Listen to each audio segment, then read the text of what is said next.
the first gathering, I believe, of a group called Locals for Nantucket. Jackie Edwards is the person who is really responsible for this and put it all together. So I'd like her to start off and just say a few words about why she did this and so forth. And then I'll get into the mechanics of how we're going to proceed. Welcome. Thank you. Thanks, Dan. Welcome, everybody. Some of you know I drive taxi part-time, and there's inevitably questions from people that are visiting or live here, what's happening on Nantucket. And it just seemed to me like it might be an opportunity for us to band together and see how we would like the next 10 years to go. People enjoy visiting Nantucket. We are passionate about our Nantucket, the beauty, the uniqueness, and we'd like to keep it that way. We want visitors to continue enjoying visiting. We realize not everyone can own a Nantucket. 15 or so years ago, I was a part of a group of 5 that went to the vineyard to work on their first habitat house. Reverend Richard was our minister at that time, and he initially thought we should go to Florida to work on a house. I said, no, we'll just go next door. And when we came back, we said, if they can do it, we can do it. So we do have some habitat houses in existence now in Nantucket, and it's still going strong. I was hopeful that someone in my family would realize a habitat house, but they just didn't fit into the criteria. I have 8 immediate local family members. I think we need to be more thoughtful of our zoning changes. And I find it difficult to understand the zoning articles at town meeting. I don't know if anybody else does, but I feel like maybe they're pushed through and we don't really know what we're voting on. I think we have to be more thoughtful about continuing to pave and maybe to sit back and start taking care of what we already have. We're very fortunate that 60% of Nantucket is protected. And I think any future developments need to be really scrutinized. No more mowing down of trees. I just think we need to be more thoughtful. I'm not going to continue talking too much, but my mom was Swiss. She passed down a piece of property to the 6 of us on Lake Lemont. We can't do anything with it. The Swiss won't let you cut down a tree. The only thing we can do is camp on it. If you've ever been to Switzerland, you know it's a beautiful, organized, clean, well-run country. I think Nantucket could learn a lot from Switzerland. And people like to go and visit there. We want people to continue wanting to come and visit Nantucket. I think we need to be more thoughtful in taking care of what we already have. And there's a long list. I know you all could add to that too. I think we should be punishing people for littering and for dumping their yachts in the harbor. I think our infrastructure really needs careful consideration and care so that the next generation of Nantucketers will want to be here. And I think that's about all I have to say. I want to keep it short. You want to welcome them? Yes. Okay, yes. Thank you all for coming. And we're going to try to hear as many of your concerns as possible. Hi, I'm Michael Pearson, 24 Hawthorne Lane. Live there with my beautiful bride. Stop blushing. I'm just going to start with a little anecdote. And I grew up in England, maybe you can tell. And when I grew up, we never had a telephone in the house. don't want anybody to start crying, but no telephone. And years later, I remember asking my mother, when she wanted to go to visit a friend or go out for a dance with a friend, I said, how did you do that if you had no telephone? And she said, it was easy, so we used to send a postcard. I said, what? So there was 2 deliveries a day. She used to send a postcard to her friend, meet me on Friday at 6 o'clock. A friend would write back to her and say, yeah, see you at 6 o'clock. So since then, the point of this is communication has changed significantly. I would say my mother's dropped dead, but she dropped dead a while ago, if she saw this. So communication, I would say, has changed significantly. Certainly as far as we are concerned, people person to person. But what I'm going to suggest is communication has not changed in the way we communicate with local government. The way we continue to communicate with local government is through the town meeting. And I'm going to, be a little bit controversial here perhaps and say, to me, the town meeting is not representative of the vast majority of people on the island. I think you get about 400 people in there. The beginning of the town meeting, as Jackie has pointed out, is what I call the planning department roadshow. I think about the first 60 articles, people sit there with their eyes revolving around their head, wondering what the Lug 2 is and why it's going to change to RUC4 with a 10% overlay, and your mind is boggling. So for the first, as I say, 60 articles, it's all to do with planning and not to do with individual things that might affect the local population. I'll just be quick here. One of the things that has occurred to me, as I say, with communication, is we don't interact with local government on a regular basis to pass across what our particular views are. And some of you might be on Facebook. I might have come across some of you on Facebook. But to me, when I first started on Facebook, people had political views, and you'd be surprised that somebody else would get upset, and then somebody else would get upset. And after a while, it was quite enjoyable, because I started to realize there's a lot of other people out there with different opinions. They weren't similar to mine. I didn't agree with them. But you know what? At least I heard their opinions. And I think there's a lot of people out there who would like to be heard. They cannot get to town meeting. They've got 2 jobs. They've got 3 kids. Their voices are not heard. I do a lot of work with immigrants. Some of them a lot of them are citizens now. They never go to town meeting. You never hear from the people on Essex Road or a number of other streets. So my peeve, if I can put it that way, is that we as a community need to interact far better and tell the government, the local government, what we as people need. I have 2 concerns, and one of them I think everybody here knows. I'm really concerned about the future of our island home, and everybody knows my views on it. But my other concern is the buildings that are being built by developers today. What are they going to be like 30 years from now? I worked in Austin, Texas for 31 years before I came home, and during those years that I was there, vast swaths of apartment buildings were built to accommodate the growing population of Austin, Texas, and before I left, they were being bulldozed because they were completely worn out.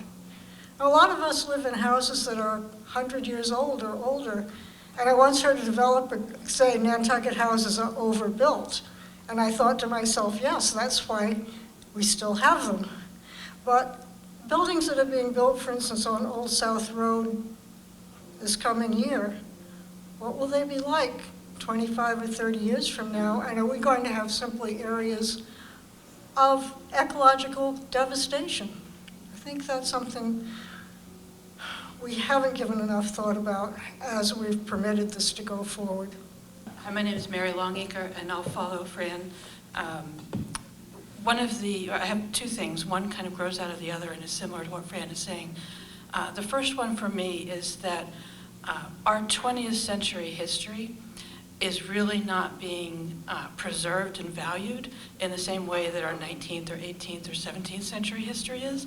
And I think that we need to start thinking about what's valuable in the 20th century. A good example recently in the news was the Jacobs House that was torn down in Nantucket. Sure, it's not traditional Nantucket, but that doesn't mean that it didn't have significance of its own. But as I look around and I see things, I feel like we have a lot Certainly a lot on the island that has changed in the 20th century. If you think about where we were in 1900 and where we are now, and we're barreling into the 21st century and going forward, but not really hanging on to those threads from the past. This is similar to what Fran was saying, but what I see is a lot of short-term thinking. I think we really need to start thinking about not what does Nantucket look like in perhaps 10 years, but 20 and 50 years. How are we building this community for the next century? We really need to stop and think, what are the environmental factors we need to deal with? When I built my house back in the 90s, I was told that water was not an issue. We had plenty of water for everybody. And now what I'm hearing is that water is a limiting factor in how many houses we can build. That's a huge change. We need to think about the sea level rise or the flooding, if you don't want to have a controversial name on it. We need to think about the lack of affordable housing and what that means in terms of our population limitation. We need to think about what does it mean if we're going to build that affordable housing and how many people we're going to add or how much traffic we're going to add. We need to think about a lot of these issues, not in the short term about whether we need a rotary at an intersection, but in the long term about how much carrying capacity does this island have. So that's part of my sort of big picture push, is to really think about the whole island and the whole future, and not just the immediate concerns. Thank you. I need to pick 2 at most. Well, she did 4, so. Okay, well, let's start. The first one, let's go with urgency. Text, Sorry, what's your name? Colin Wyatt Leddy, L-E-D-D-Y. First issue is the texting and driving issue, which of course is a national epidemic, although some states have done better jobs than others of dealing with it. It's very much a local issue. I'm a bicyclist. Ironically, I was nearly taken out getting out of my vehicle back in the autumn. The door got destroyed, and I was 1 second. I have already had a friend who was nearly killed on a bicycle a number of years ago by a texter. It's illegal. The statistics are very similar to severely impaired driving statistics. And I'm wondering why nothing is being done about this. I spend a lot of time in town. I sit in certain places and watch certain things, and it's very, very easy in the evening, once it's dark, to see who's doing this. You can see the glow right in front of their faces as they take 90-degree turns. You can see the glow like that and their heads down like that. I mean, I'm to the point where I assume that whoever's crossing me is not looking. I mean, that's the way that I treat things now, after what happened in October, and given other stories. And if we don't address this on this island, there are going to be great tragedies. So that's the first issue. And I'm hoping that people will offer some sort of solution to this. I'd really like to create a stratagem. I've already discussed it a fair bit, and I'd really like to see a lot of attention be paid to it, and I'd like to see us deal with this, at least on this island. Let's start. Let's set an example. Okay, that's the first thing, and it's very different from the other 3 items. Okay? The second item, you've already mentioned briefly, litter. I've spent the last, I came back from Norway in 1999. And I came back in the middle of the summer, and I was very much occupied. So that summer doesn't count. Since the summer of 2000, I have spent my summers as a volunteer cleaning up beaches, particularly on the South Shore. And also as a bicyclist, I'm very aware of what lies on the side of the road, much more than you would be driving. And there is litter everywhere here. Of course, the beach is an incredible problem, and it's becoming more so, and I just saw it an hour ago with all the flotsam. I mean, with the state of the ocean, having nothing to do with what people in Nantucket are doing. But there is trash everywhere here. I'm out in the moors all the time. When I'm not on the beach, during the winter, I'm in the moors a lot. There's trash absolutely everywhere here.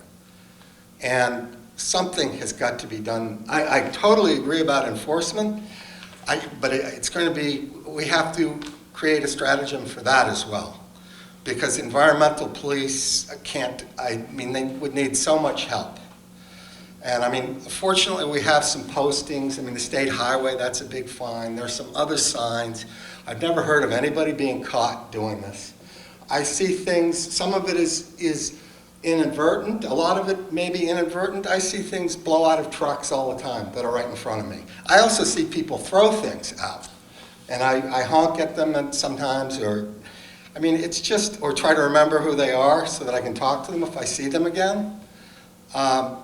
It proliferates, and as the usage becomes more and more intense, this is just going to build up unless we do something really dramatic. I could give an example. I don't know if it's really appropriate, but I brought this up years ago at a green meeting. I noticed, about this maybe 5 or 6 years ago, the country of Latvia had a day where the entire country, all the adults and a lot of the kids, cleaned up the country.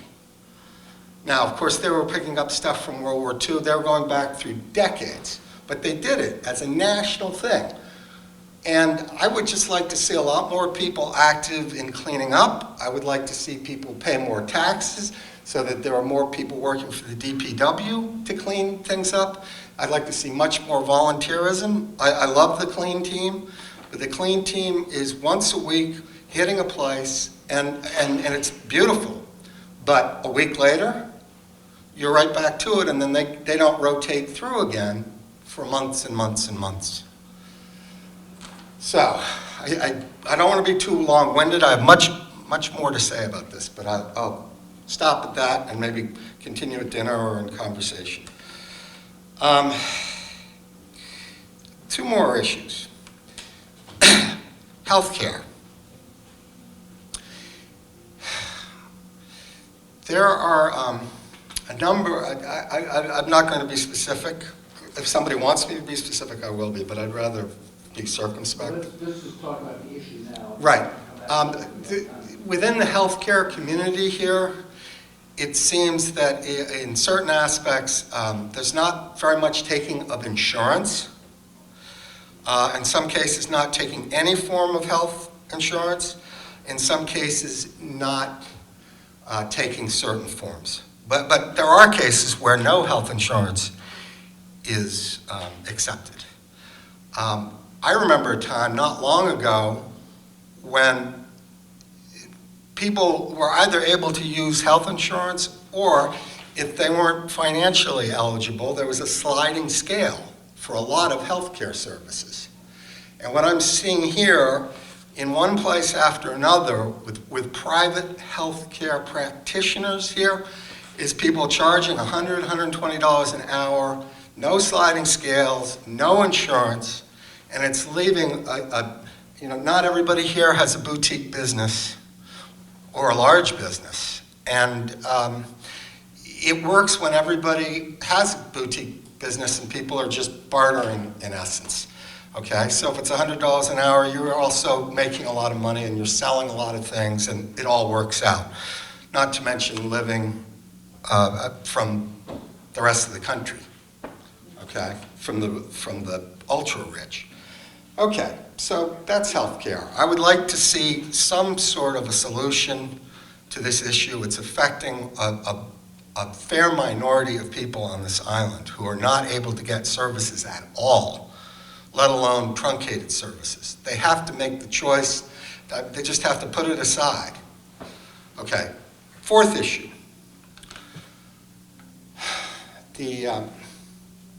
What I see is the epidemic of lateness, of distraction, disruption at public events here. It's not specific to the Athenaeum. I see it in other areas, but the Athenaeum is where I spend the most time. People constantly come late. Often they'll come in the middle of performances, in the middle of lectures, walk in and out. It's just gotten, the reason I'm bringing it up, and this may seem like a pet peeve, but what I'm seeing is an acceleration and a much greater degree of intensity to this, especially in the last year. And I'm not talking about people walking in 5 minutes late to something. That's not what this is about. And I'm seeing it at any sort of performance, and it's not just at the public things at the Athenaeum. I also see it in classes. I was just at a class on Wednesday with 7 people, and the behavior in the class I couldn't believe. People are on their cell phones, not paying any attention. I don't mean just looking periodically, which a lot of people do. There were 2 out of the 7 people sitting there on their cell phones the entire time. If I was the instructor, I would have asked them to, they're not interested, so why spend the time? And somebody walked in right in the middle of an hour-and-a-half long class, and no apology, no self-consciousness, no nothing.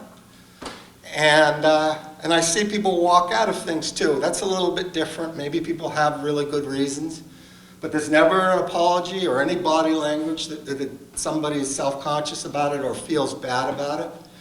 I've seen this happen in front of instructors, in front of musicians, in front of state political figures who are here in a very, very small venue, and people on their cell phones right in front of them while they're talking about all the important things we're dealing with.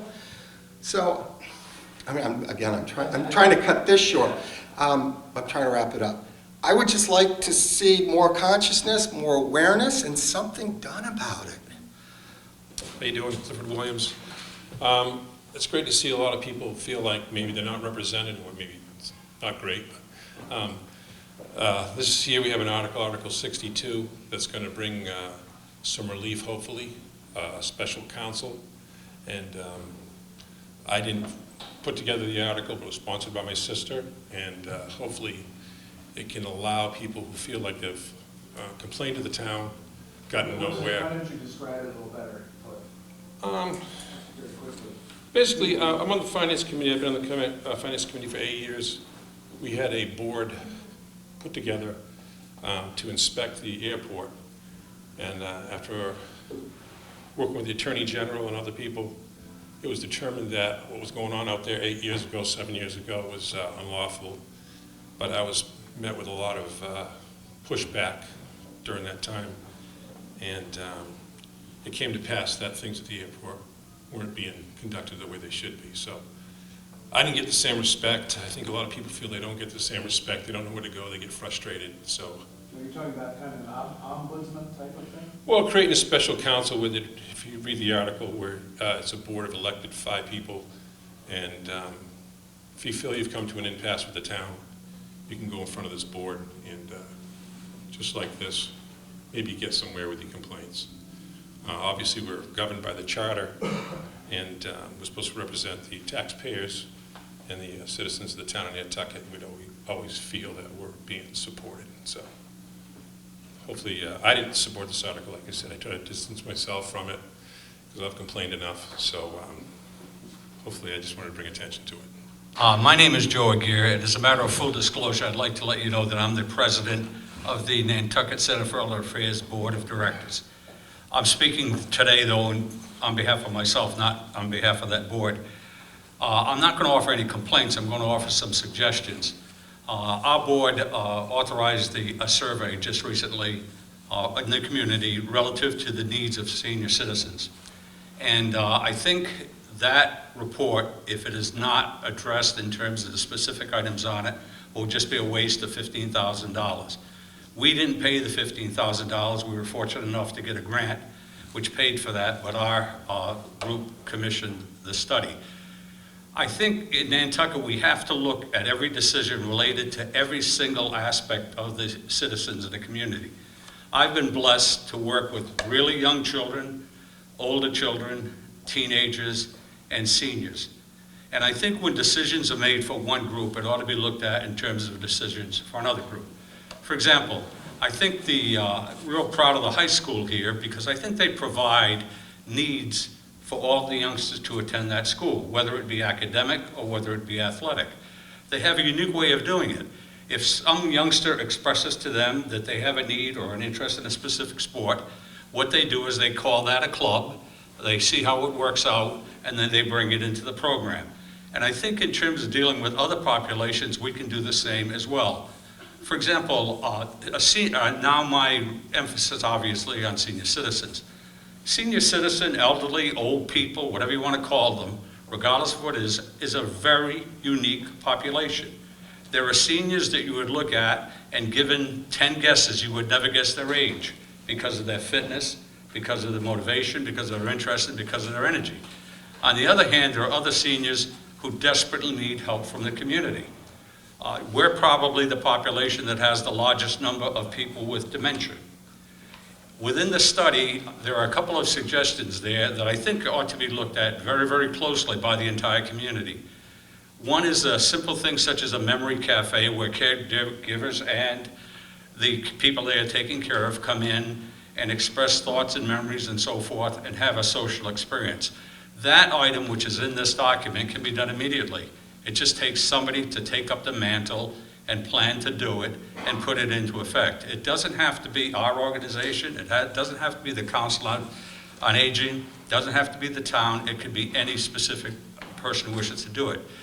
The other need that I see that is also addressed in this is there has to be a reinterest or a revitalization of an adult daycare for people. There are people who absolutely need that particular program, and there are people in our community as well. My suggestion is if you get a chance, get a copy of this document. I'm sure it's available at the Saltmarsh Center. I'm sure it's available at the town. Let me give you one other example. One of the items that has been suggested and has been kind of floated in the community is to have a community center. A community center which would deal with all populations. The high school population, the elementary school population, middle school population are all taken care of. It's the young adult population that has to be addressed, and it also has to be the senior population addressed. Community center is a great idea, but it can't be something that's just on a piece of paper. It has to take some action to do so and to look at it in that manner. That program, if it's decided upon, can do wonders for all sorts of populations. Some of you will probably remember, I do, there was a selectman, excuse me, I come from a different state. There's a selectman who once proposed to have a bowling alley because that was something people needed. And I think people kind of laughed about that or laughed about him, I'm not real sure which, but it was kind of a joke. On the other hand, when you plan something, let's say it's a community center, something like that could be incorporated into it. You don't have to reinvent the wheel. You might though want to add a tire, or you might want to add studs to the tire. And what I'm saying is there are community centers all across this country. You might take a look at one. That might be a model you want to put into effect and do it. But if it just sits on paper for another 20 years, or any of these ideas sit on paper for another 20 years, the money that we were granted was wasted. And frankly, I think the town has lost an opportunity to serve each and every citizen who cares to be served. Thank you. Jeff Smith, just wanted to say one of my beefs is at town meeting, getting the packet and reading through it. I love going to town meeting because it's amazing that so few people can make such big change.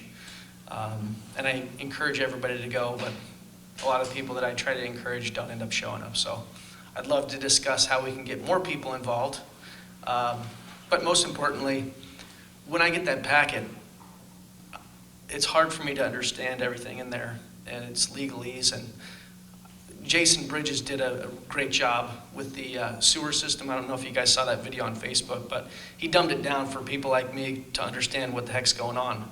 And I don't know if anybody's been talking about or working on dumbing that down, but I think it would be pretty awesome for just normal people to read and understand what's going on. Hi, I'm Brooke Moore, and I sit on the Affordable Housing Trust Fund, so I have that as a big priority for a need that I think we really need to address in Nantucket. The reason I got involved is because the headlines were the same in 1985 as they were when I moved back here 5 years ago, and so I decided to try to do something about it. And I encourage everyone to do that. There's a lot of times where people have ideas, and then they want someone else to implement them. And it just takes one person stepping up about something they feel passionate about and creating a wake and having people follow in their wake. And I think that's something we could do more of in the community, is just inspiring others to step up and offer their time. The other thing is, I was triggered by the word communication from Jeff, and that one thing that I would like to see the town government do more of is improve communication around everything. What's going on at the landfill? Why is the paper door closed? And I think the sewer problem, the sewer crisis, brought about a crisis that required communication that taught us something. And I just think maybe the town governance could invest in more people to help with communication on all media forms. And I think that that would improve public engagement on all levels and volunteerism, and I think that would flow down when people knew what was going on more on a day-to-day basis. So, thanks. Thank you. I'm going to add one thing to the list just because of what people have said here, because I think it's a key question that we all as a community need to address, and that is the issue of real estate taxes. Many of the things that have been talked about today will cost some money. And are people willing to pay more in real estate taxes to cover the costs of better enforcement or more affordable housing or better communications or whatever it might be? I think most everybody knows me. We have, under direction from the Board of Selectmen, we have a government study committee, which is meeting regularly at the moment. But for the life of me, I can't remember when our next meeting is. It's within the next couple of weeks, but it's posted on the town website. Do you have any idea when we're meeting? It's subject to the availability of town council, so it's not set yet. Okay, so we're waiting for town council. We've been meeting with other people that were involved, like I was with the original charter commission, which was elected, I don't know, many years ago.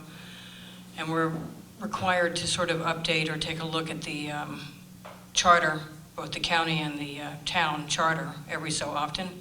And one of the things we've been talking about and talking to other people about that have come to us is representative town meeting, continuing town meeting the way it is, going to a town council form of government, which many Board of Selectmen have converted into town council type of governments around the state. They've gotten rid of the Board of Selectmen as archaic. So we're looking at all those things. We're going to be at this for quite some time, but what we'd like is people's opinions. You can get to us probably through the Board of Selectmen's office. We'd like to know what people are thinking about town meeting, about the way the government's running, about the flow charts, about who reports to who.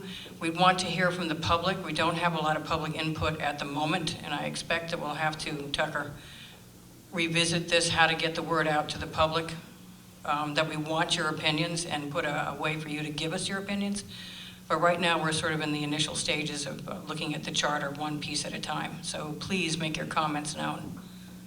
Linda, could I just ask you a question before you go? There was a similar commission that ended up in about 2010, as I recall. Government Study Committee, yeah. Government Study Committee, Yep. the predecessor of this one, was Yep. required to reform every few years. Yep. It worked pretty hard. It worked hard. It came up with a number of recommendations. None of them, as I recall, or maybe one or two very minor ones were implemented. Yeah. And what gives you confidence that this is going to be any different? I think we've had an evolution over the last 8 years, and I think a lot of people are more aware of how their government works than they were maybe back then. There were, to be blunt, there were a lot of personal agendas on that original group. I brought it up then, and I'm bringing it up again. Nobody on this particular group, as I know it, has any personal agendas. They have no axe to grind. They're not after a particular department or a particular person who works for the town. I know that from personal experience from the last one. So I think this group is purely concentrating on how to make everything run better. So hopefully, if we come up with something, we'll have public hearings and people will get their opportunity to express whether they support it or not before it appears at town meeting and everything gets voted down, which is what happened the last time.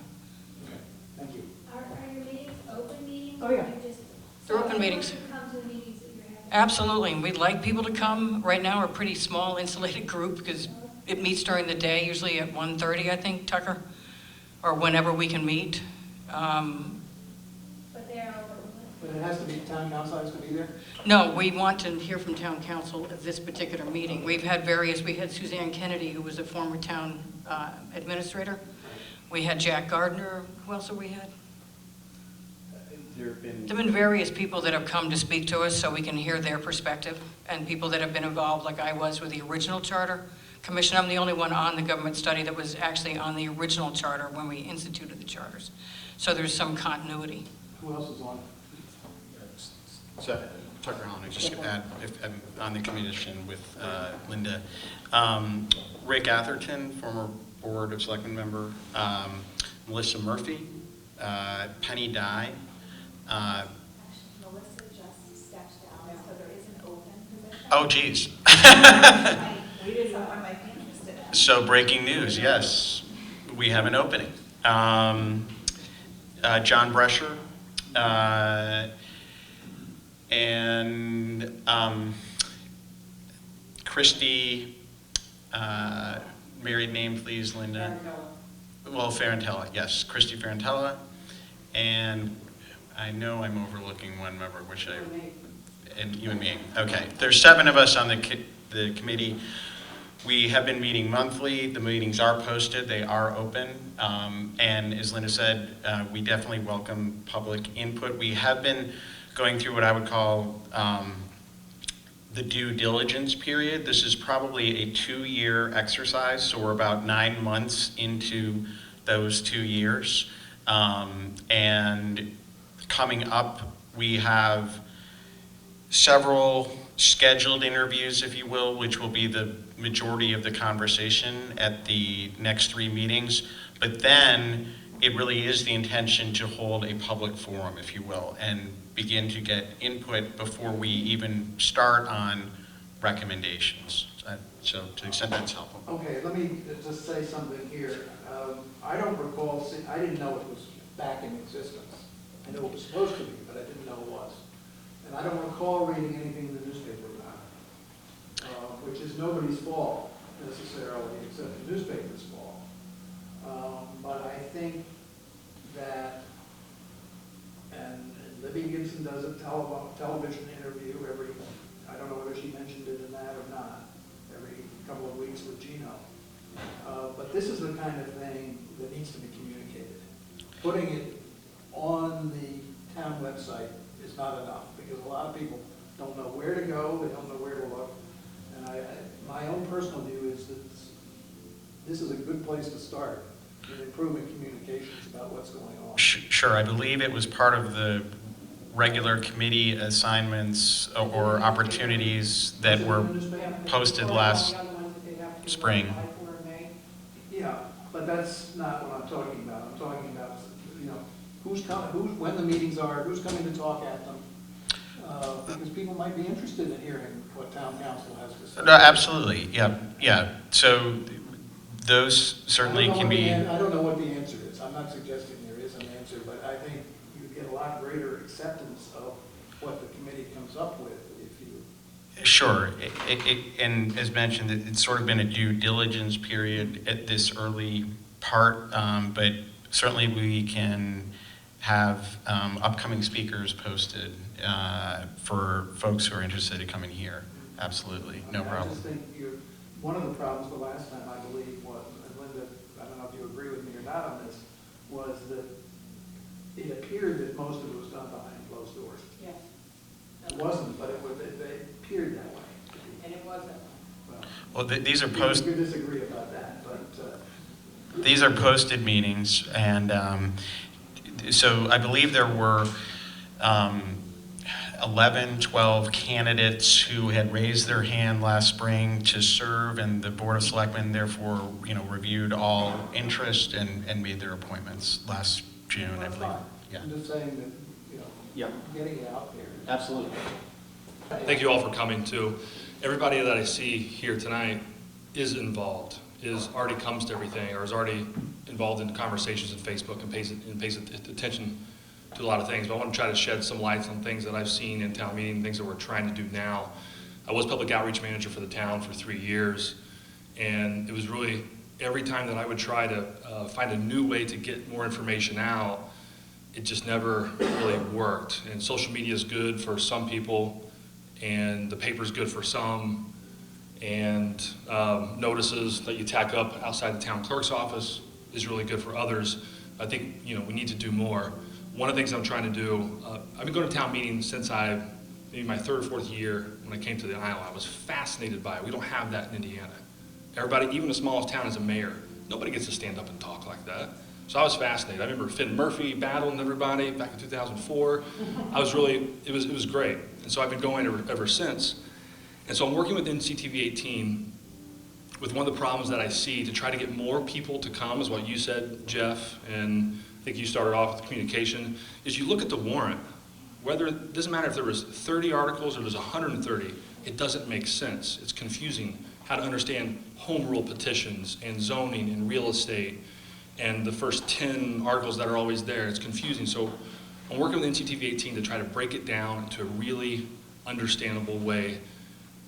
Most people here already go to town meeting and you understand it, but for others to try to get them involved so they're not scared of it. So you see this thing like, I couldn't make a difference. I don't know what's in here, and you leave it at the post office and you move on.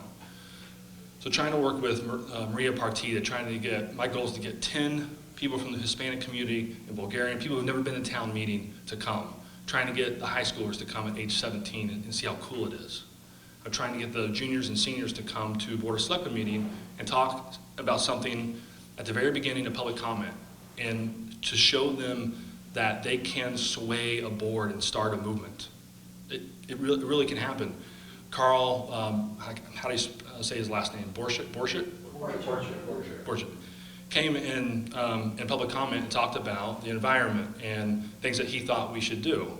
And it just spurs conversations. And I look at Dawn and say, hey, weren't we talking about this? There's so many things coming in to all the different boards. The more impact, I'm long-winded today. 30 seconds. The more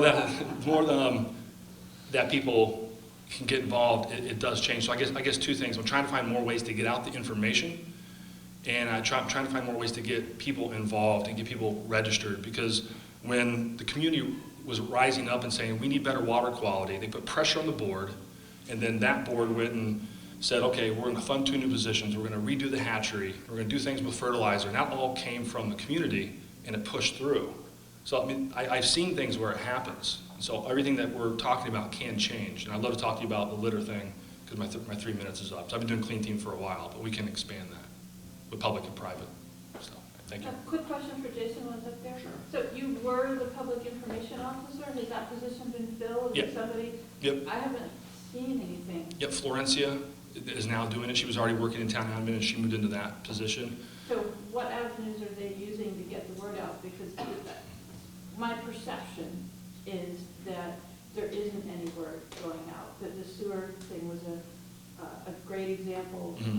There was a lot of communication about what was going on at the sewer, but the whole conserved water thing was a teeny tiny bit of communication. Mm-hmm. And I don't know if we still need to conserve water, if, what the deal is. Yeah, I think there's always more that we can do. Everything is announced at the Board of Selectmen meeting, and we hope that the paper puts out XYZ. Try to put stuff out on Facebook. I put a Facebook group out there where I go on every week saying, here's what's coming up on the Board of Selectmen meeting. I know not everybody's on Facebook, but some people are, and then here's what happened. Well, that's kind of the point you were making earlier. We have to do Facebook and the paper and Twitter and notices and flyers for the supermarket or whatever it is. We have to do I agree. all of it. So one thing we're looking at is a robust system. I want to say, don't quote me on this, it's $7,000 a year or something that connects to our current website, but it's supposed to be more user-friendly. It's just being looked into now. And you can get text alerts or email alerts on certain things. But you're still going to have to go in and put your number in and sign up. And so here's alert on, so if you're interested on anything with planning or zoning or DPW, I don't really know how the categories are going to go, you'll get a text alert. You hit the button and it goes to that item in the packet on the agenda, or goes to a little note. Like, that would be easier for me.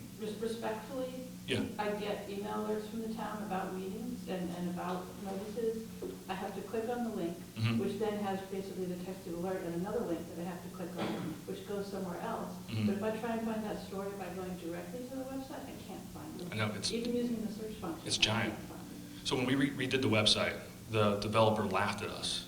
I said, we want to take everything that we've had since 2002, and we want to keep it on there because we want to be 100% transparent. They said, well, nobody does that. Everybody keeps just the last 3 years, and then you keep it in some archive, and then when people call you, then you go find it. We said, no, we want everything on there, and they said, nobody does that. You have too much stuff. Like, well, that's Nantucket, you know? And so we had to fight all the developers when we did the RFP that this is what we wanted. They wanted to charge us like $300 grand to put all this stuff on. And so I guess my point is, we're a big, small city disguised as a small island, and with all the things that are going on, nobody has all the enterprise funds that we do, and not that that's an excuse, it's a lot. For somebody like you who really wants to be involved in a lot of different things, I'm trying to get people to find one issue and just stay involved with that. You don't have to get on a committee or be on FinCom, right? Just follow one issue, but how do we do that for everyone? Because not everybody's on social media, or not everybody does emails. Yeah. I have a question for you. Have you folks ever thought about like an American Idol type vote, or, where you text your vote in, you can watch it live on the Mhm. channel, like you do? So that is not legal. There's no town that I know of in the United States, at least not Massachusetts, that you can do everything from home for voting, right? With the town meeting form of government. I've talked to Sarah Alger. She does looking at things where you could, while you're there, you wouldn't have to do this and hold your hand up while someone's clicking, right? You could just do it quickly with a little clicker. But those are all wired in, and if you can't get to it, then you have to wait in line and go up and push a button, and it was really complicated and really expensive. And she's continuing to look at those things as moderator. But one thing you could do, and I've suggested, is to take it as a sounding. Mm-hmm. So I agree with what you're saying. It's not legal because you don't know who's voting. Right. But you could use it as a sounding board. So if you get 70% of people in favour, you don't have to take that as, okay, that's legal, it's a vote. But you've got 70% of people who are, communicating. And you have the Russians participating. Well, if they're interested in the local dump, then that's good for Vladimir. But, Yeah. But you could take it as a sounding board, Mm-hmm. not as an actual vote. It'd be interesting to do that beforehand, a week before town meeting, Exactly. so then people It's could a good process idea. it. Yeah. So those kind of things would be interesting to explore. Okay, somebody else's turn, Jason, thank you. They kept asking me questions, Dan. Select board. I've had so many people say to me about trying to do some kind of electronic voting, and I think the technology will be coming in some way, but it's about reconciling it with the legal issues. We did go to the Mass Municipal Conference this winter in January and looked at what they do, and we thought that it would be something that could go on actually physically sitting in the meeting, not doing it from home, that it could go on everyone's phone and they could do their vote right from their seat.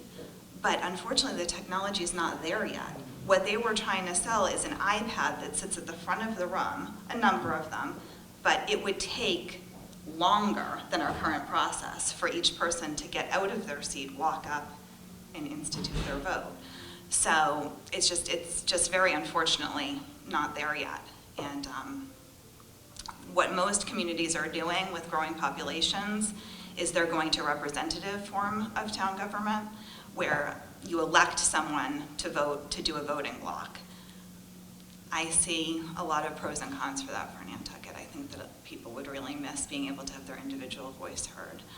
But I think this is a really good conversation, and I appreciate everyone being here. I'm not sure Nantucket hasn't outgrown town meeting as a model, given our population size, but when I lived in Vermont, in a much smaller town, we had what was called Australian ballot, where town meeting per se was a moderated informational session the evening before, and then there was a paper vote the following day, so that people could watch it at home and then cast their vote on a ballot for all the issues, the articles on. And it exists in Vermont, so it's an alternative to going to representative government and getting more people to actually be able to vote on their own time. I have a comment, if I may, be permitted to make one. As I think most of you know, I'm chair of the Airport Commission, and the Airport Commission is really a business. It's a seasonal business, like businesses that many of you are involved in. But it's very difficult to operate a business when you only can get decisions made once a year from town meeting on what you can, particularly what you can spend. We are basically, we're in a situation where we have some things we've got to get done before this summer. A new hold room for people who are leaving because the one we have isn't big enough after they've gone through security, for example. And this is several $100,000 for a tent-like structure outside. But if we don't get it done now, start now, we won't get it done for this summer. And we'll have another summer with people hanging out their eaves when there are weather delays. So basically, the town finance manager has kindly agreed to let us go ahead on the wing and a prayer that is going to be approved at town meeting. And that's not a very good way to do business. Whereas in Barnstable, where they have a town council, and I'm not sure how it works with representative town meeting, but where they have a town council in Barnstable, you can go every month and get decisions like that approved. So from the standpoint of an organization, and this, this town has, I guess, a $130 million budget between the town budget and enterprise funds. It's pretty close to that. And this is not small potatoes. And you need to be, I don't know how the decisions are being made on the sewers, frankly. I haven't been able to go to the selectmen's meeting on how the money, where the money is coming from and so forth. But those are things that normally would be done by town meeting, unless they're operating under some, exception. But still, it would be a lot easier if you had somebody who could make decisions faster. So that's one point I want to make about the presence. So we have a very interesting development community here. We have a lot of people who make money and make a living from building and development, and we have a lot of people who are very angry whenever anything new is built. And what I see is a lot of individual opposition. Person A is opposed to project B. Neighbors are opposed to what's going on in their backyard, but aren't really that concerned about what's going on the other side of the island so much. People are concerned when a forest is clear cut, but not really as concerned when an old house is torn down and the lot's subdivided into 6 new buildings. So we have a lot of individualized response to our development environment. And I think what we need to do is really step back and say, we have a zoning code that allows all of this development. And that's what we need to look at. We need to look at what do we want for this island, and we need to have our zoning code reflect that.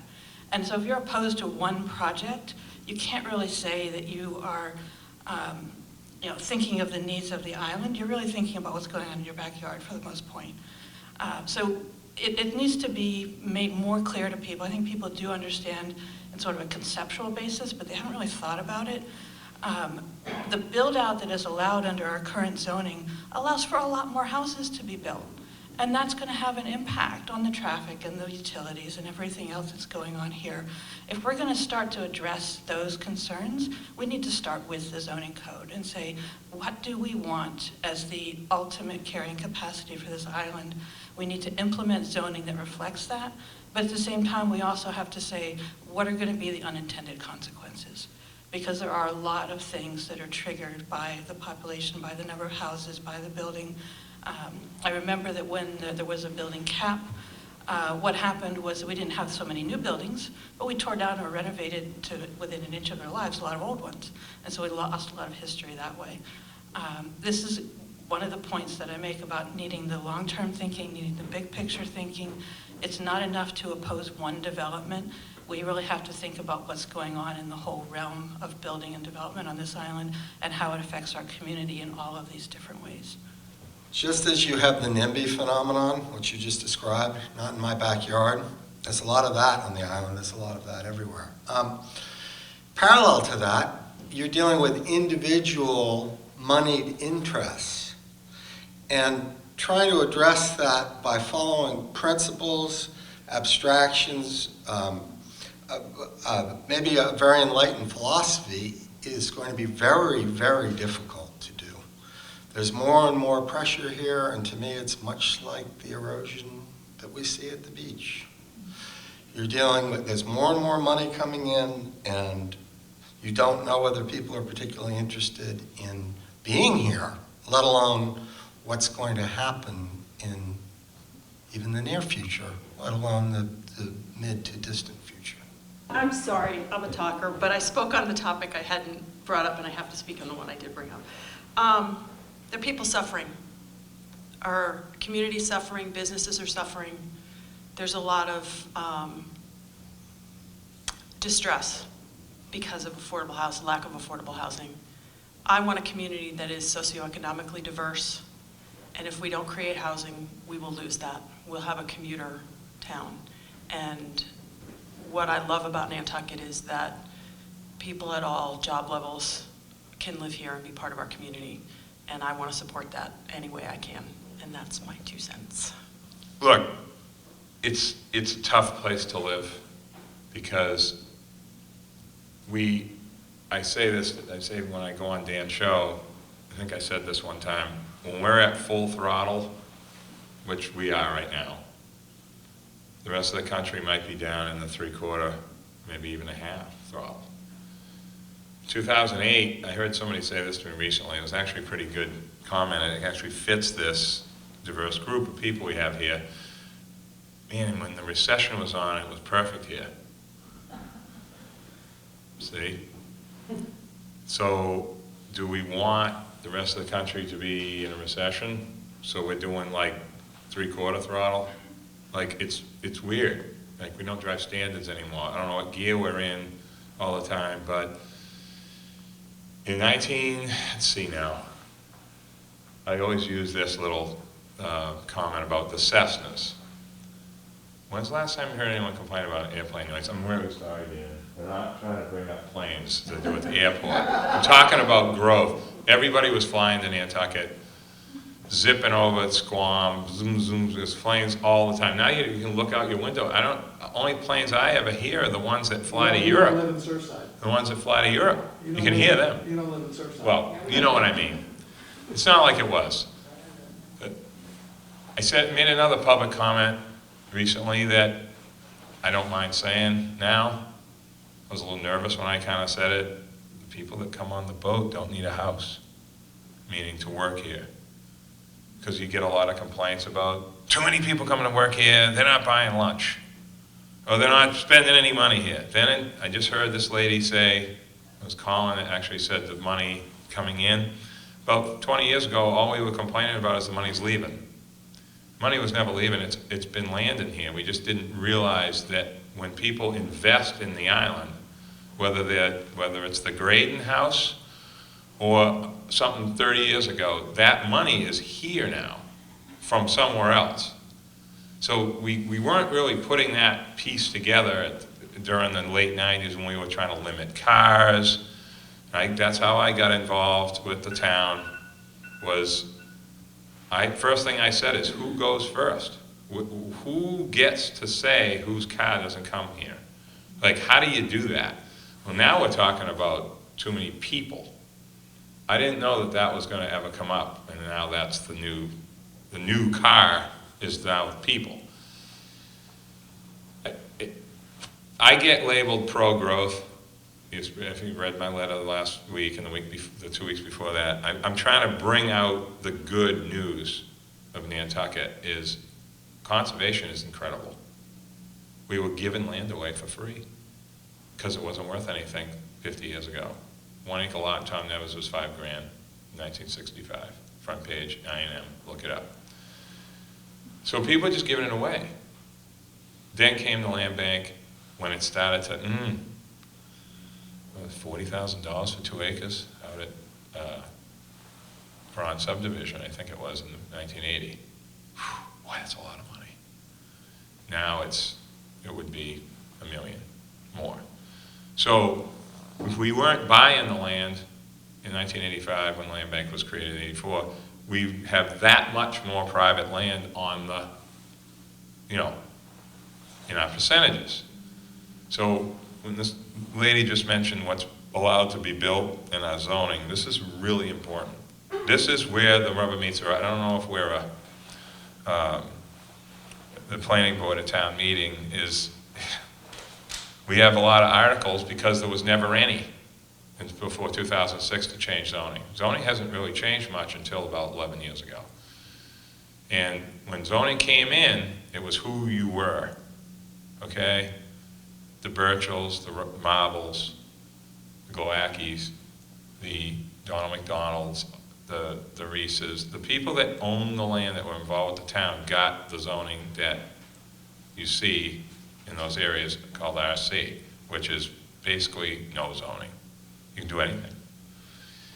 And the other parts of the island got 2-acre, build nothing, that were in the same basic areas. Linda's really good at explaining this. I'm probably off topic a little, but it's basically the same. Left side of Myakon Pond got 2-acre, right side of Myakon Pond got build anything you want. And Bob Coletti, who's sitting here, knows this because he's in that little slightly older generation, remembers all this stuff. I was 10 when zoning went in. But we've reduced about 850 buildable, houses in the last 11 years. You just can't tell because it's in areas that were so dense that removing density in areas that are already dense, it's hard to notice. But it's true, okay? And these numbers don't lie. It's just, it's not sexy and wow, we just took this all off the buildable. No, we just made it so that less could happen when, say, sewer goes to 3M subdivision. Sewer's gonna be there someday. It should already be there. It's ridiculous that it's not. But now those lots can't be subdivided because we changed it to R10. These are little things that are hard to understand. I agree with Jason. I actually agree with the whole principle of communication. The problem is, 10 years ago, we were getting, the big push was to get everything on the website. I just heard someone say the website's not enough. Then it was get everything on television. It's all on television. That's not enough. Like what is, I don't know what more is yet of the technology that is or isn't available, but like we still have the Pony Express with the cork board and the thumbtack posting meetings. Okay, we still have crazy, and this is something that I actually want to bring up that no one's had said anything about, but this was a big issue. Abutters notices. I know you go on far too long. It's all right, Dan. The abutters notices. I'll be on your show the next time. But abutters notices are like insane. We get, at planning, we get like accosted over, I never got my notice. But that's the law, and it's crazy. But it's true that people send out all these abutters notices at $300 or $400 a whack for a project, and no one's ever gotten anything. Where does it go? I don't know where it goes. Buzzards Bay? I don't know. But that's what happens. So I think that overall, I think town meeting, the issue of representative government and all that, very complicated. I said this in one of the shows I had with Dan and Bobby DaCosta is, if we change town meeting, I'll tell you something right now, we better be sure that that's what we want and know what we're getting ourselves into, because sometimes the devil that you know is better than the devil that you don't, okay? I'm not saying I think town meeting's like the greatest thing that ever happened. I'm not saying that. I'm just saying having the alternatives are very complicated, okay? We hate change here. That's fairly obvious, okay? The other thing I wanted to say real quick about zoning, just another little point that I forgot about. Mid-Island. Mid-Island was zoned for what you see now that was already sort of happening, but not as much as it is now. But all of the Glowacki land was RC2. It's not now. It's been changed to accommodate the different things that we wanted it to look like, which was less overall density. A lot of A&R subdivision could have happened out there. Now, people need to know what A&R means. Approval not required. If you have frontage, legal frontage, you can subdivide your lot. Bada bing, see you later, have a good day. The Board of Selectmen is actually working on a 3-year strategic plan, and the 3 big issues that were identified are the environment, transportation issues, and housing. And there is a meeting this coming week. They have not been publicly attended. They're all publicly posted. And this will be something that will get rolled out end of May in its initial phase, with the idea of starting implementation of some of the goals by September.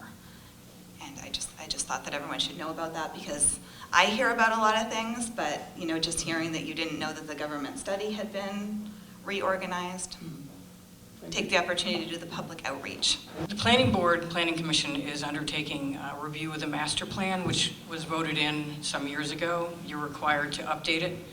And what we're doing now is we've hired an independent person to start going through the 9 sections. I believe we're working on open space net right now. I got a copy of it the other day, and they hired somebody to look at the open space. And what the master plan was, that laid out how you wanted the land use, the economics. There's 9 sections, and we're reviewing them one at a time to see what we've actually accomplished since we approved the master plan, which all towns in the state were required to have a master plan. We're a little late to the table for that one. And we're trying to figure out what we've actually accomplished in the master plan and what still needs to be done. So we're not sitting back saying, oh yeah, fine, and knee-jerk reactions every time somebody comes in with a 40B or somebody comes in with a big development, which there aren't too many of left. So we are assessing where we are and where we want to go, again, after we did it the first time. Ms. Williams, I don't know if this is an answer more than a question. I went to the ZBW on a zoning question in my neighborhood. There was some zoning violations, but I ended up being almost a lawyer arguing with the neighbor and the neighbor's lawyer versus the town representing the zoning bylaws or the zoning violation. So when you say is there enforcement, I don't see any.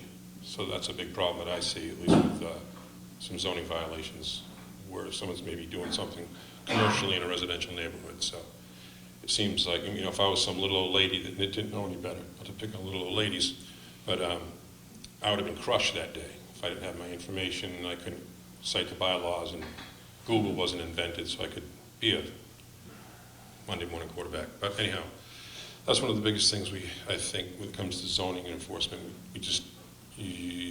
A complaint's filed, but then you seem to be on your own. Christine Coletti. Just as a follow-up, I'm just kind of, maybe the select people can tell me, if we have a lot of money to do infrastructure, can't we use some of that money to hire people to enforce what we're proposing? And it's just like all this stuff is happening, but nobody's looking at it and following up and making sure it's a healthy building or it's a good water quality. I'm not saying nobody, I don't know that as a fact, but if somebody could just fill me in, please. Thank you. The issue of enforcement is different depending on which group you're with. HDC enforcement has been difficult. It's much better now. We have more people involved. There are parts of when a building inspector goes out, he can also take a look at the HDC part of it. So there's a little bit more of a crossover than there was before.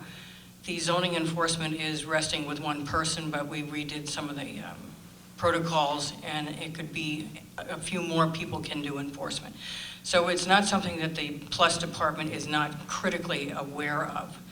The building code enforcement is concentrated with the building code enforcers, like the wiring inspector, the plumbing inspector, and the people that are actually in the building department itself, like the inspectors and the building commissioner. They have to inspect footings, as your husband knows. They have to inspect the foundations. They have to inspect when the deck goes on. They have to inspect before the walls are enclosed.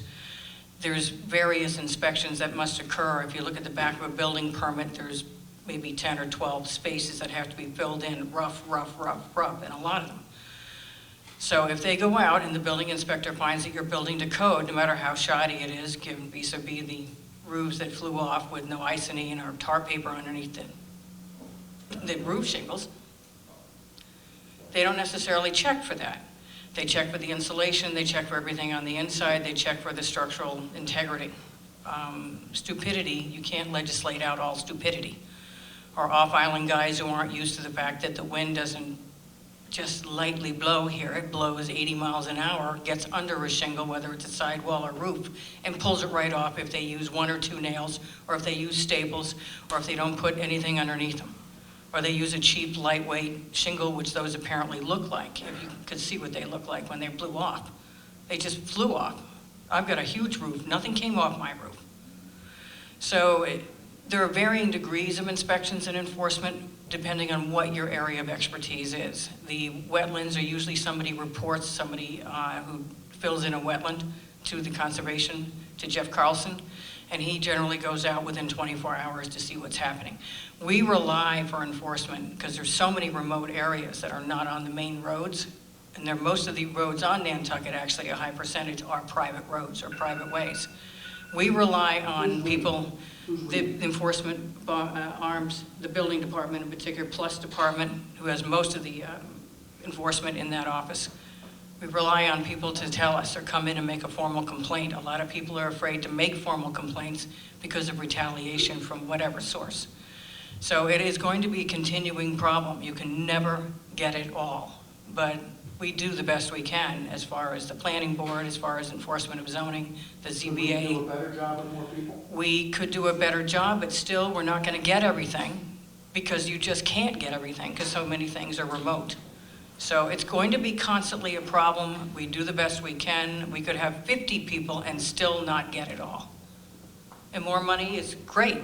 We do have more places coming into the building department. We've gotten approval for another person and a half person. We're beginning to fill some of these spaces up now.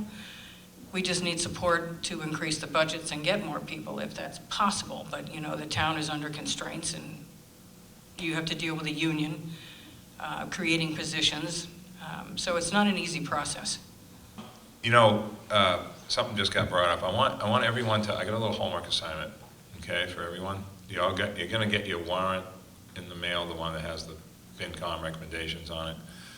I want you to read Article 35's FinCom comment. Real good, really good. I found out who wrote it today. But I found out who wrote it today, it was very good. That explains a lot of stuff. Tell us what Article 35 is. Article 35 is the Howard Dickler article, which some of you may have read a little bit here and there about in the paper. Sorry, not enough information out there, but it's been in the paper a lot, so if you read it, you figure, guy's basically saying something that, and this is true, we are sitting on $1 billion in Nantucket. We got the 3rd lowest tax rate in the state, $3.38 a thousand. That doesn't mean we should raise money to just like lock it in some cabinet and waiting for something. The explanation by FinCom why they don't agree with the article, and I totally agree with what they said, it kind of goes back to what Linda was saying about the government's. What do you propose in the article, as I recall, was basically raising $20 million to have. Hanging out. Yeah, no, we don't need to do that because we have the ability to raise it already. And the voters would lose their say, and that's the biggest issue that we have here. We kind of go, every 10 years, we kind of flip a switch to something else. 11 years ago, we wanted nobody to hook up to sewer. Now we want everybody to hook up to sewer. It's like completely changed. It's just how we are. We don't even know we're doing it half the time. And so I've got enough history now to remember what we thought like 10 years ago. I'm like, wait a minute, what are we doing? So it's the low tax rate, though, how that has been set up by whoever's back in the day when we didn't have the unfunded liabilities today, the unions, and this is why I get nervous when people start asking all of a sudden, now we got to hire people. How about people working more? How about that, okay? And then when things slow down, we don't have to have too many people on the payroll, right? Run it like a private company, Cocco used to say. I'd rather have people too busy when it's busy than have too many people with nothing to do when it isn't, okay? And I think anyone in the private sector agrees with that. So multitasking is something that Linda was sort of talking about out there when she quickly breezed over. We're trying to get more people to be able to do zoning enforcement on properties because only one person can do that right now. So, but anyway, back to this tax thing and the money and where's it coming from, Christine brought up. You're going to see some really interesting articles at town meeting this year. Article 8's got the usual stuff in it, but there's other articles separate from Article 8, which is a good thing. I'm on capital programs before the stuff gets to FinCom. I've been on for 3 years. It's the most eye-opening experience I've ever had. It's unbelievable. I didn't realize how the town really ran until I got on Capcom, and I'm like, wow, this is nuts, and the meetings need to change because I can't show up to every meeting. It's driving me crazy. But it's very important, okay, for people to understand that there is a voice. You don't have, as Jason made a really good point, you don't have to be on something to have a say here, okay? The people that are on these individual boards are looking out for the taxpayer indirectly in what needs to happen and what doesn't need to happen. The people right now want infrastructure fixed. 10 years ago, they wanted the sewer plant fixed. I'm just saying that's what is going on. That's the hot thing. Fran is not here right now. I was sort of wanted to say this with her here. The island home issue is like, went from smoking hot to ice cold because of the sewer thing, and other things have now become front burner. It's just how we operate. And you're gonna see some stuff to vote on this year at town meeting that is good. And there's been a lot of diligence put into this stuff. And I feel personally that paying as we go is better because the people have a say as things come in, instead of it being just raise all this money because we can from people that don't live here. We don't want to stick a finger in those people's eyes. That's another issue. They're writing the checks, 85% and more a year for everything that we do. They don't have any kids in the school. They're not using any services at all. So we don't want to, I don't want to upset them and take more advantage of them than we already kind of are now with the differential, and that's 25% now, not 20, so you know. So again, I know I always sound like I'm saying good news and everybody else thinks things maybe aren't so good, but we are very fortunate to have the structure that we have. Whether there are things that we don't like or approve of, and that's going to happen with everyone. But the system that we have is other towns would love to have. I'm not sure what the topic is, but I wanted to, I guess, echo or add on to what Nat said. In the worst recession in the last 90 years, our tax levy, which is what we collect in property tax, went from $50 million to $75 million. Well, I'm sure if you went up throughout the whole country, that didn't happen. Their tax base dropped, their services dropped, and you'd never know there was a recession in the town of Nantucket. Due to the... Well, we did lay off some people. Maybe. Yeah, we did.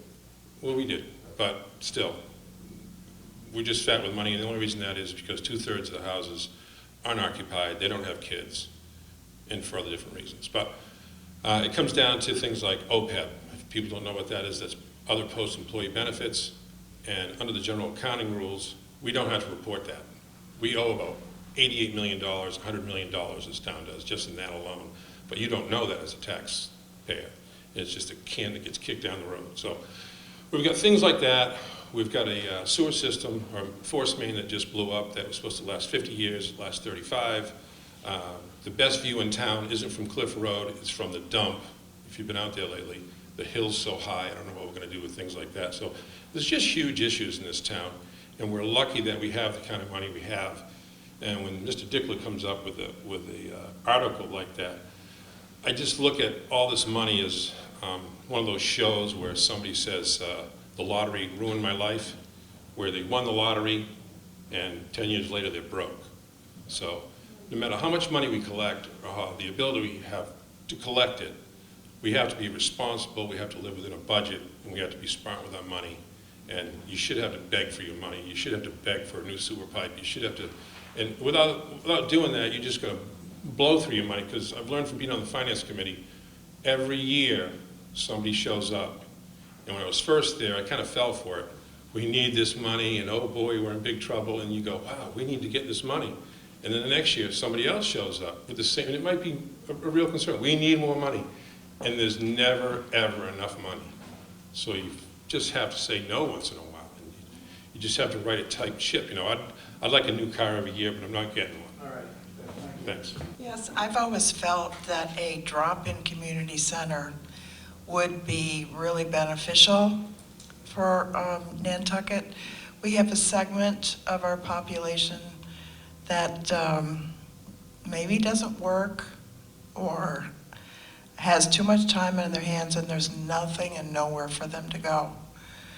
If we had a drop-in center with a bowling alley, maybe a small family-friendly restaurant, maybe even a nice pool, I don't know, where you don't have to sign up, you just go when you want to go. I think it would be really beneficial for Nantucket.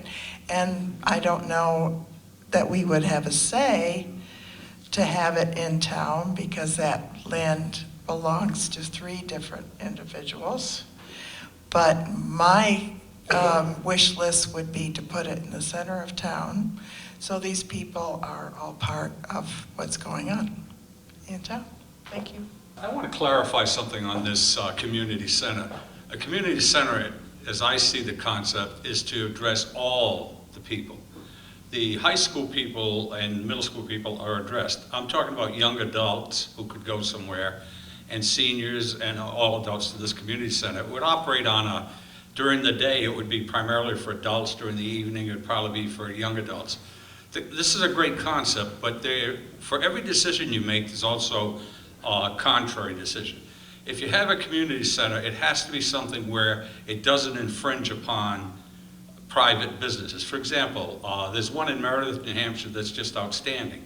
But oftentimes the clubs, Rotary Club, Kiwanis Club, and so forth, will have dinner there. That's where they have their lunches. This has to be very, very carefully planned so that private interest in it as well as town interest in it can make it come to pass. It's a great concept, and it's a concept that can address the needs of all the community. I'd like to address comments, though, that Nat made, since I'm up here, and I don't have to stand down yet.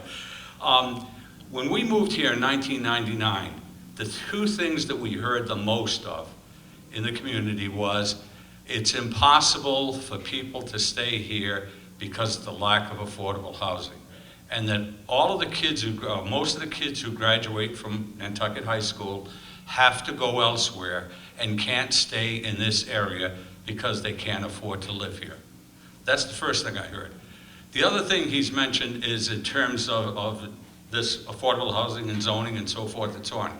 I think decisions have to be made by the town or by whoever is in charge of making the decision based upon the interests of all groups. For example, if this is still the case, if most of our high school students who go on to college can't come back and afford to live here, then essentially there's a real problem. If, for example, Nat said he hears complaints and criticisms about people coming over, workmen coming over, and you see it if you get onto the High Line any morning, coming over, not only do they have their lunch, not only do they have their tools, which they should, not only do they have wood, if they're going to use that, metal, or whatever the case might be. You know, there are ways that can be corrected. If there's a concern about kids having to leave to work, then essentially I think the town and the school as part of the town should work together. In terms of education, we're isolated out here. Kids can't go somewhere else for vocational education. So maybe the town, working in concert with the high school, can offer vocational education programs which are going to bring plumbers here, which are going to keep carpenters here. Not every kid goes to college. You know, we have a lot of lawyers. We're going to need doctors. Look around. If you need affordable housing, by golly, provide them with a trade locally so that they stay, they work, they contribute, they pay taxes, they go to the Stop and Shop, they use the medical experiences here. Everything that they have is right here. You're never going to keep people from moving away. On the other hand, for those who want to stay, should have been given an opportunity to stay through what we did for them as they were coming through our programs. Just on the subject of community centers, I've pushed this a lot on Facebook. I don't have the time to do it personally. But where I grew up, there's a community centre on every corner just about. And we have, I hear Jackie mentioning... Are they municipal? Municipal, yeah. It costs, a couple of dollars to join or a couple of dollars to go for a swim. But, sorry, I lost my train of thought there. So Jackie was mentioning building this in town or somewhere. We have got a massive facility which is hugely underused. It's called the high school. Because the facility that I grew up nearby was a school. They put extra rooms in, they put a bowling alley in, they put places where old people could dance. But the high school, when you think about it, Saturday and Sunday, it's empty. After 3 o'clock in the evening, it's empty. Summer holidays, it's virtually empty. It's a huge, huge, huge area which could be turned to the benefit of the general community. We had grandmothers dancing, maybe join in just for a bit of a laugh with them. There was infants running around. We even, on school premises, sold beer. I know in America you'd probably get arrested for even mentioning beer near a school, but there was a little restaurant, cafe in there where people could get a beer. So, Regarding a community center, why not look at the Boys and Girls Club? Look at how that is flourishing. Use that as a model and do this. We're building a new fire station. There's a 53,000 square foot parcel where that exists. There's a 53,000 square foot parcel where the current fire station is. And we're going to be looking for what to do with it. So it's a pretty great, convenient Mid-Island location. So it's just something to think about in this concept of a community center. There are also two independent groups that have been talking about trying to facilitate some kind of an indoor sports complex out near the current playing fields, which would be slightly different, but in a similar idea for providing like an indoor track, indoor rock climbing kind of things for people of all ages. Go to it, folks. Joe made about being careful of not taking away business from private businesses nearby. Somebody who is very hot in the community, who's very hot on the idea of the community center, wants a community center because he wants a gym. And there is a public gym on the island, whether this is a valid use, but that's the kind of thing that needs to be considered. I think what a lot of people have who come from off island have in their mind is a community center is sort of like a Y, a good functioning YMCA. And whether something like that is practicable here, particularly with the town running it, is I don't know. It's something that would need to be explored.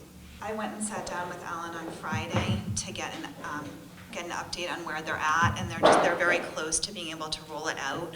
But they have been compiling a massive amount of data, cleaning it, going through it, and their first order of business is to do the effective population study for Remain, and they're very close to having those numbers, and it will actually be the year-round population based on from a number of different data sources that go well beyond how we've done the census, and it will show the cyclical change throughout the year, as well as capture data of trying to understand who comes here to work and visitors that are day trippers, like coming for a weekend, that kind of. They're trying to capture all of that. And it will be really useful constantly updating data for some of these conversations. And they'll be ready to make that public pretty soon. Food is ready, it's room temperature, go serve yourselves, please.